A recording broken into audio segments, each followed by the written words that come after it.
Di ba? Ang kasalan nila, pagkaliko talaga kasalan, sagrado talaga pagkaliko ang kasalan. Bakit? Napaka-prophetic. Pero alam niyo, kung saan pinattern mo yung ligong kasal sa Bible, yung po ang tawag po nun ay wedding, wedding feast of the Lamb. Doon po, inangkla yun. Pero ang totoong wedding feast of the Lamb, itong araw na ito, yung mga taong tumatamad sa Diyos. Amen? Palakpakan na natin ang Panginoon. Hallelujah! Isipin mo, sa langit ngayon, nakatingin si Lord, wow, ang kaganda naman ng mga anak ko. Wow, praise God. And His bride, sino yun? Sino yung bride ni Lord? You are the bride. Palakpakan ka natin ang Panginoon.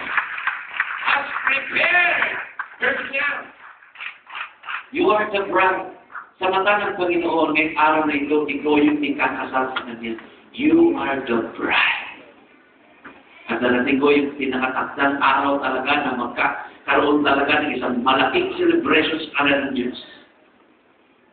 At lahat ng mga bride ni Lord, amen, magkakaroon ng marching all together, going to the throne of the living God. And she has been given the finest, she has given the finest of pure white linen.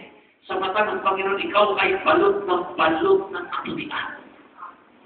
Glory to God. Finest linen, of pure white linen to wear. Kaya nga po yung mga nakaputi, prophetic ito eh.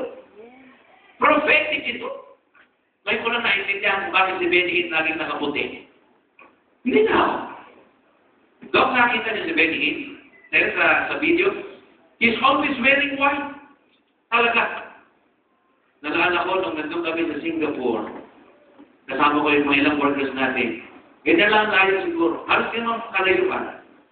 Doon siguro sa iyo, Brother Mamer. Diyan si ako, dito si Benny. Kita-kita mo talaga. White na white. Iniisip ko, bakit talaga gusto niya ng puting-puti? Pero alam niyo po yung puti pala, may prophetic gesture pala yan. Sa harapan ng Panginoon. Binabasa ko rin yung mga book ng mga generals, man of God. Sila Alexander Dewey, nakaputi, laging all white sila.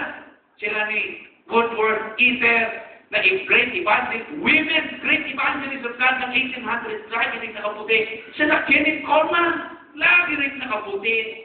Lahat ng mga men of God, mga general men and women of God, laging nakaputi. Di ba? Tinutukso natin yung nandiyan sa Tandansora, Disneyland.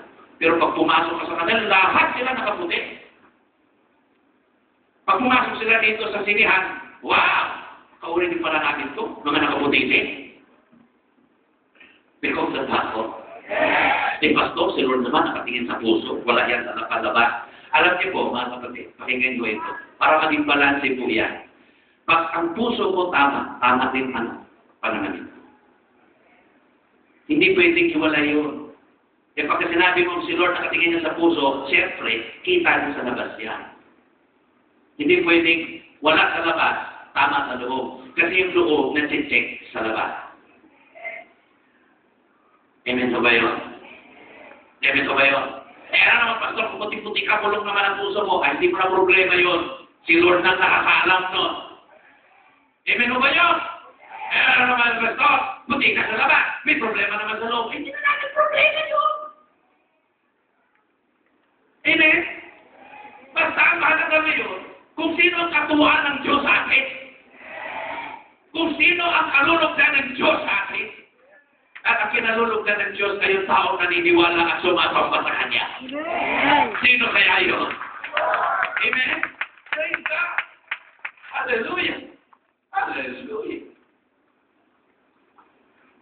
Alala ko minsan tuloy nung nagkaroon kami ng meeting sa Malacanang, Tirus Presidente. Sa isang opisyalis ng gobyerno, abay may protocol pati pananamit. Hindi totoo nga. Meron kami kasamang naka-polo lang. Naka-short polo. May hindi kinualipan. Kailangan talagang dignified ka lang. Hindi ka naman official. Kung official ka, nabaras nila, kahit nakapolo ka, okay lang. Pero kung isang citizen lang na wala namang rango, kailangan dignified ka. Kasi haharapin mo kayong tao na. Amen? Lalo sa Diyos. Ikaw sa babaho, lalo si Lord. She has been given the finest, the pure white linen to wear, for the fine linen represent. Meron palang representation ko. The good deed of God's holy people. Wow! May representation. You represent yourself for the goodness of our God. Sa kabutihan ng Diyos. Pagka nagsusot ka pala ng puti, sinasabi mong napakabuti ng Diyos. Yan ang ibig sabihin na.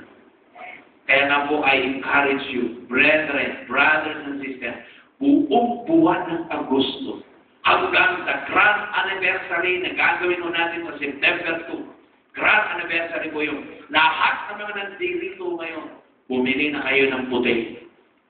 Mag-white lahat tayo. Pastor, para naman tayo mga kulto dyan, puti kayong kulto, nagpuputi.